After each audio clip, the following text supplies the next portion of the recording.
నా వీడియోస్ మీరు కొత్తగా చూస్తున్నట్లయితే నా ప్రొఫైల్ ఎడిట్ చేసి సబ్స్క్రైబ్ కొట్టండి. అలాగే పక్కన ఉన్న బెల్ ఐకాన్ కూడా ప్రెస్ చేయండి సో దట్ అన్ని నోటిఫికేషన్ మీకు ఫస్ట్ వచ్చేస్తాయి. Hello guys, welcome back to another informative video. ఈరోజు ఆయిల్ చేంజ్ గురించి మాట్లాడుకుందాం. ఆయిల్ చేంజ్ ఏముందో అందరూ ఎవరైనా చేసుకోవచ్చు, కానీ ఉంటాయి చిన్న చిన్న టిప్స్ ఉంటాయి, అవి చెప్తా. ఇప్పుడు ఆయిల్ చేంజ్ అనుకో మనం ఇంట్లో చేసుకోవచ్చు, బట్ అందరూ షోరూమ్ తీసుకోపోతారు. షోరూమ్ తీసుకోపోతే జనరల్గా వాడు 700 to 800 సర్వీస్ ఛార్జే ఉంటుంది. జస్ట్ ఆయిల్ చేంజ్కి మనకి 50 to 100 రూపీస్ పడుతుంది బయట మెకానిక్ దగ్గర పోతే. అండ్ బయట మెకానిక్ కూడా మనం జస్ట్ ఏముంది, ఫస్ట్ 50 to 100 జనరల్ 100 రూపీస్ అనుకుందాం. 100 రూపీస్ ఆయిల్ చేంజ్ అనుకోండి. అది ఆయిల్ చేంజ్ అయిపోయినాక మనం ఊరుకుంటామా, వాషింగ్ కూడా చేపిస్తాం. అది ఒక 100 to 120 రూపీస్ అవుతుంది. సో పోయినప్పుడల్లా 200 బొక్క. అంటే నేను కూడా ఇంతకుముందు చేపిస్తుండే బయట, షోరూమ్ అయితే తీసుకోపోను, అస్సలు తీసుకోపోను షోరూమ్కి. మొత్తం పైసా వసూలు లెక్క మొత్తం లాగుతారు వాళ్ళు ఏముండదు చేసేవి. నట్లు బోల్డ్ తిప్పి ఆయిల్ పెట్టి చేంజ్ చేసిస్తారు, దానికి సర్వీస్ ఛార్జ్ గట్టిగా తీసుకుంటారు. సో నేను కూడా బయటనే చేపిస్తుండే, లైక్ 100 రూపీస్ పెట్టి ఆయిల్ చేంజ్ చేపిస్తుండే. ఎందుకంటే మనకు దొరికేదే సాటర్డే కూడా ఈవినింగ్ లేస్తాం, అది అటే పోతుంది. సండే చేపిద్దామంటే షాప్స్ క్లోజ్. అట్లా చాలాసార్లు ఆయిల్ చేంజ్ చేపిద్దామని సండే బయటికి లాంగ్ వెళ్ళే ట్రిప్స్, లాంగ్ వెళ్ళే పనులు ఉండే, వెళ్ళిన అవన్నీ క్యాన్సిల్ చేసుకున్నాను. జస్ట్ ఆయిల్ చేంజ్ చేయలేదని. ఎందుకంటే నార్మల్గా ఇంజన్ ఆయిల్ మంచిగా ఉంటేనే ఇంజన్ మంచిగా పని చేస్తుంది, మనం హాయిగా వెళ్ళొచ్చు ఏడికైనా. సో అందుకే అమెజాన్లో మంచి టూల్స్ దొరుకుతాయి మనకి. 760, 800లోనే టూల్ కిట్ దొరికేస్తుంది. 19mm, 8mm నుంచి 19mm దాకా అందులో బోల్ట్స్ ఉంటాయి, మనకు సరిపోయేంత. అవి తీసుకొని వాడి చేయొచ్చు. సో నేను చూపిస్తాను, ఆ టూల్ కిట్ కూడా చూపిస్తాను, నేను లోపల ఉంది. అది తీసుకొని ఆయిల్ చేంజ్ చేసేయచ్చు. సో పోయినప్పుడల్లా 200 బొక్క పెట్టుకునే బదులు ఒక 5 సార్లు పోయినాం అనుకోండి, 5 to 10, 1000 రూపాయలు బొక్క.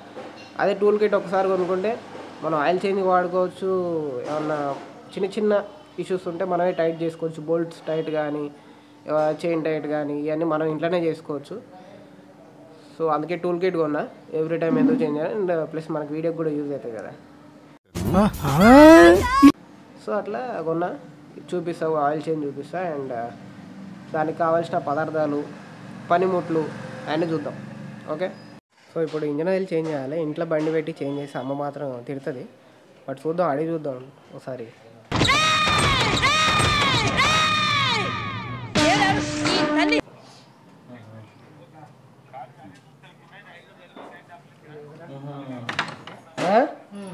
ఆడ బయట పెట్టి ఇంజన్ ఆయిల్ చేంజ్ చేసుకోనా, ఆయిల్ చేంజ్ చేసుకోనా వరండాలో.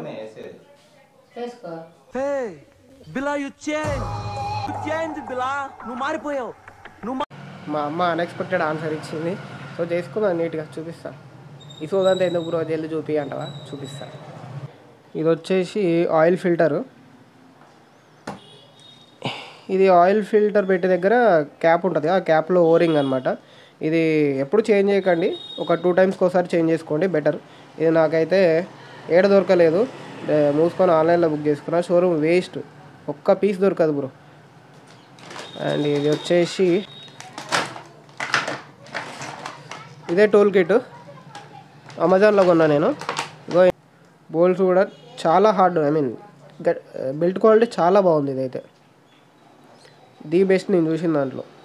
ఇంతకుముందు నేను ఇంకోటి 500 రూపీస్ పెట్టి ఒకటి కొన్నా, అదైతే వేస్ట్. అది జస్ట్ ఇట్లా తిప్పుతుంటేనే అరిగిపోయింది. ఇది కొස්සలు ఉంటాయి కదా, ఇది గీసుకపోయి బయటకు వచ్చేస్తుంది, అంత స్ట్రాంగ్ లేదు అది. సో అది రిటర్న్ పెట్టేసి ఇవి కొన్నా. ఇది వర్త్. సో ఇవే మనకి 13 సాకెట్ రెంచెస్ వస్తాయి. అది ఇట్లా ఫిక్స్ చేయొచ్చు, గట్టిగా ఉంటుంది, బయటికి రాదు ఇది. సో దీన్ని అందులో నూకేసి ఇలా తిప్పామనుకోండి, బయటకు వచ్చేస్తుంది. నాకు అర్థం కాలేదు సార్. సో ఇదే ఆయిల్ ఫిల్టర్, ఇట్లా ఉంది. నా బండికి అయితే ఇట్లా వస్తుంది, కొన్నిటికి ఇది పొడుగు ఉంటుంది, ఇంత పొడుగు ఉంటుంది. లైక్ హిమాలయన్ కానీ, NS200 కానీ, దానికి కొంచెం పొడుగు వస్తుంది. అండ్ ఆయిల్ ఫిల్టర్ ప్లేస్ చేసేది కూడా కొంచెం ప్లేస్ వేరే ఉంటుంది. నా రైట్ సైడ్ ఉంటుంది, వాళ్ళది రైట్ సైడ్ కిందికి ఉంటుంది కొంచెం. ఎందుకంటే వాళ్ళ లిక్విడ్ కూలింగ్ ఇంజిన్స్. సో నాది ఆయిల్ కూల్డ్ కాబట్టి కొంచెం ప్లేస్ వేరే ఉంటుంది. అది ఈ ఓరింగ్ 10,000 కిలోమీటర్స్కి ఒకసారి చేంజ్ చేసుకోండి. సో లీకేజ్ అవ్వకుండా ఉంటుంది. ఇది చిన్నగా కనపడుతుంది కానీ ఇది చేసే పని పెద్దదే. కొంచెం మోటార్ ఇంజిన్ ఆయిల్ తాగుతారా, స్పీడ్ ఉరుకుతావు.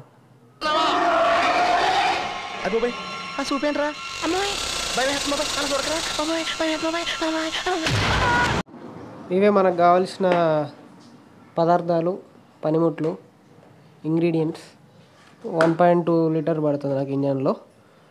ఇది 1 లీటర్ డబ్బా ఒకటి. ఇది 1 లీటర్ పోసుకొని ఇందులో ఒక 250 ml పోస్తా. అండ్ 2 స్ప్రాకెట్స్, ఒకటి 8 mm, ఒకటి 18 mm.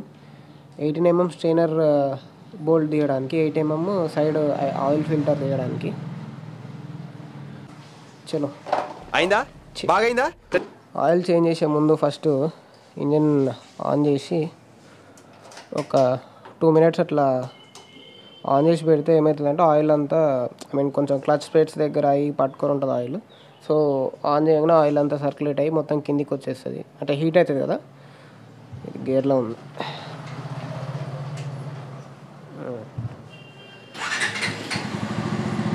జస్ట్ ఆన్ చేసి పెట్టండి, అట్లా సరిపోతుంది. ఆన్ చేసి పెట్టి ఒక 2 minutes ఆన్ చేసి పెట్టి ఇంకొక 5 minutes ఆఫ్లో ఉంచాలి. సో ఆయిల్ అంతా కిందికి వచ్చేస్తుంది. అప్పుడు తీస్తే మొత్తం ఆయిల్ లోపల ఉన్న బ్యాడ్ ఆయిల్ మొత్తం పాత ఆయిల్ అంతా వచ్చేస్తుంది కిందికి. సో ఇది ఇక్కడ ఆయిల్ ఫిల్టర్ చేంజ్ చేయాలి. దీనికి వచ్చేసి 8 mm బోల్ట్స్ వస్తాయి.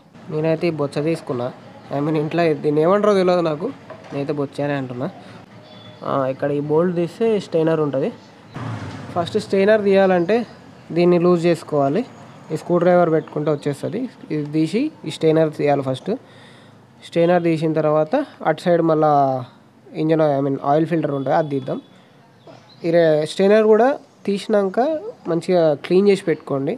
తీసి ఆయిల్ వచ్చేసింది అయిపోయిందని అట్లా పెట్టకండి. దానికి మ్యాగ్నెట్ ఉంటుంది, మ్యాగ్నెట్కి మొత్తం ఇంప్యూరిటీస్ పట్టుకొని ఉంటుంది. అంతా క్లీన్ చేసుకొని మళ్ళీ పెట్టుకోండి.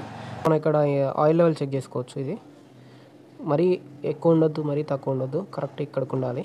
ఇప్పుడైతే నా దాంట్లో ఆయిల్ చాలా తక్కువ ఉంది, అంటే నాది 4,500కే చేంజ్ చేయాలి. సో నేను చేంజ్ చేయలేదు.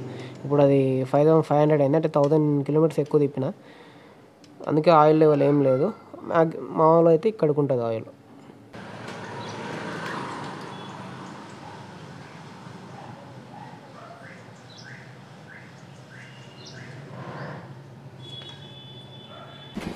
రావట్లేదా?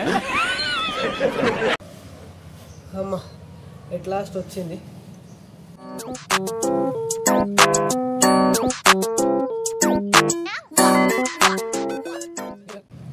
సో ఆయిల్ మొత్తం కాగుతుంది కదా, కొంచెం ఇట్లా ఇటువైపు బెండ్ చేస్తే ఇంకొంచెం లోపల ఉన్నదంతా బయటకు వస్తుంది. చూపిస్తా.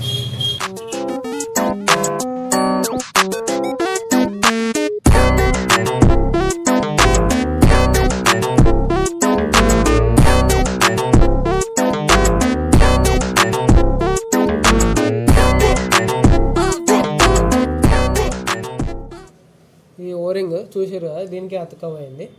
ఇది పాతది, మార్చమంటే షోరూమ్ వాళ్ళు మార్చలేదు. ఎందుకంటే ఈ చిన్న ఓరింగ్ కూడా లేదు వాళ్ళ దగ్గర. ఏదో గమ్ పెట్టి ఫిట్ చేసారు, కానీ ఆ గమ్ ఎక్కువ రోజులు ఆగదు. ఇది హీట్ అయ్యి రబ్బర్ కదా, దీనికి అతకపోతుంది. సో 10,000 kilometersకి ఈ ఓరింగ్ కూడా మార్చుకోండి.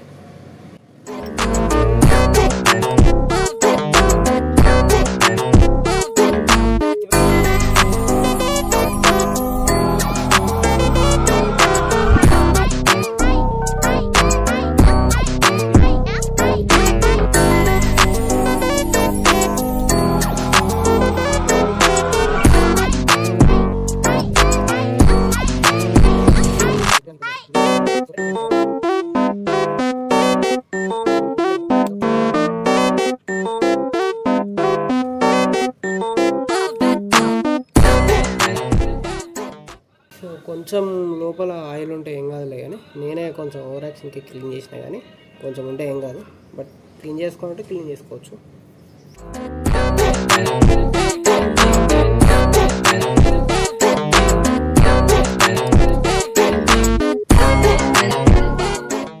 ఒకవేళ చేంజ్ చేసుకోవడానికి కుదరకపోయినా కొంచెం తక్కువ కిలోమీటర్ తిరండి, ఎక్కువ లాంగ్ వెళ్ళకండి. ఆయిల్ చేంజ్ చేసే టైం వచ్చినాక ఇంకా లాంగ్ వెళ్ళకండి. లోకల్ కావాలంటే తిరగండి, కానీ లాంగ్ వెళ్ళకండి. చేంజ్ చేసుకున్న టైం లేకపోతే. బట్ చేంజ్ చేసినాక వెళ్ళండి, ఇంజన్ లైఫ్ బాగుంటుంది.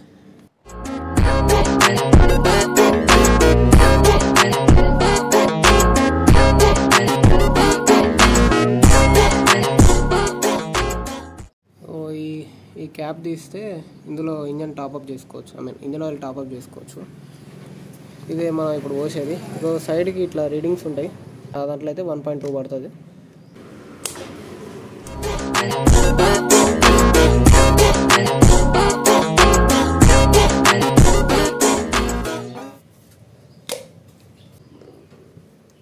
సో నేను ఎప్పుడైనా ఇది 1.2 పడుతుంది నా దాంట్లో. సో ఫస్ట్ చేంజ్ చేసేటప్పుడు 1100 పోస్తా. 1100 పోసి తిప్పి తర్వాత 100 టాప్అప్ చేస్తా, ఒక 100 కిలోమీటర్స్ తిరిగి. ఎందుకంటే లోపల క్లచ్ ప్లేట్లకి అంతా లోపల ఆయిల్ తిరగాలి కదా, తిరిగి టైం పడుతుంది. సో 1.2 పోస్తే మళ్ళీ అది ఎట్లయినా తగ్గుతుంది. సో 1100 పోసుకొని దానిపైన ఎంత కావాలంటే అంత ఇంకో 100 పడుతుంది కాబట్టి పోసేస్తా. అప్పుడు కరెక్ట్గా మెజర్ అవుతుంది లోపల ఇంజన్ ఆయిల్. ఎప్పుడైనా కొంచెం తక్కువే పోసుకొని నేను ఎక్కువ పోసుకోకండి. ఓకే, ఆయిల్ చేంజ్ చేసినాక స్టార్ట్ చేద్దాం ఒకసారి.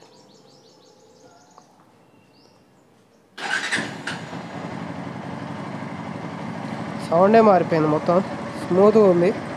ఈ మోటార్ ఆయిల్ వల్ల మంచిగా గేర్స్ కూడా మంచిగా స్మూత్గా పడతాయి. ఇక్కడ ఆయిల్ లెవెల్ చూసుకోవచ్చు. ఇప్పుడు ఒక 2 మినిట్స్ అట్లా రన్నింగ్లో పెట్టేసి ఆఫ్ చేసినాక ఆయిల్ 8 వరకు వచ్చిందో చూసుకొని ఏమైనా తక్కువ పడితే మళ్ళీ టాప్అప్ చేస్తా. సో ఇది ఇప్పుడు ఆయిల్ పోసి ఇంజన్ ఆన్ చేసి ఇప్పుడు ఆఫ్ చేసిన. సో 7 వరకు ఉంది కదా, అది ఇక్కడ 2 క్లిప్స్ ఉన్నాయి కదా, వాటి మధ్యలో ఉండాలి లెవెల్ అనేది. పైకి ఉండొద్దు, కిందికి ఉండొద్దు. ఇది కొంచెం పైకి 7 వరకు ఉంది కాబట్టి అది ఏం లేదు, 50 కిలోమీటర్స్ రన్ అయినాక అది కరెక్ట్గా మిడిల్లోకి వచ్చేస్తుంది. So that's it guys, this is how you change your engine oil. నేనైతే ఇంతే చేంజ్ చేస్తా, వేరే ఉంటుంది. So this is how. కొంచెం ఇంజన్ని మంచిగా చూసుకోండి, బైక్ని మంచిగా చూసుకోండి. పిచ్చి పలు రకాలు అంటారు, నాకు ఇది బైక్ అంటే పిచ్చి. సో బైక్ని మంచిగా చూసుకుంటే అది మనల్ని మంచిగా చూసుకుంటుంది నడిపేటప్పుడు. So please take care of your bike health. మన హెల్త్తో పాటు బైక్ హెల్త్ కూడా చాలా ఇంపార్టెంట్. మంచిగా చూసుకోండి, టేక్ కేర్ చేయండి. Please do like, share and subscribe. And మరికొన్ని ఇన్ఫర్మేటివ్ వీడియోస్తో మళ్ళీ వస్తా. అండ్ కామెంట్ డౌన్ బిలో మీకు ఇంకా ఎట్లాంటి వీడియోస్ కావాలి ఏదో కామెంట్ చేస్తే నాకు తెలుస్తుంది. సో నేను ఆ వీడియోస్ తీయడానికి ట్రై చేస్తాను. So that's it for today guys, bye.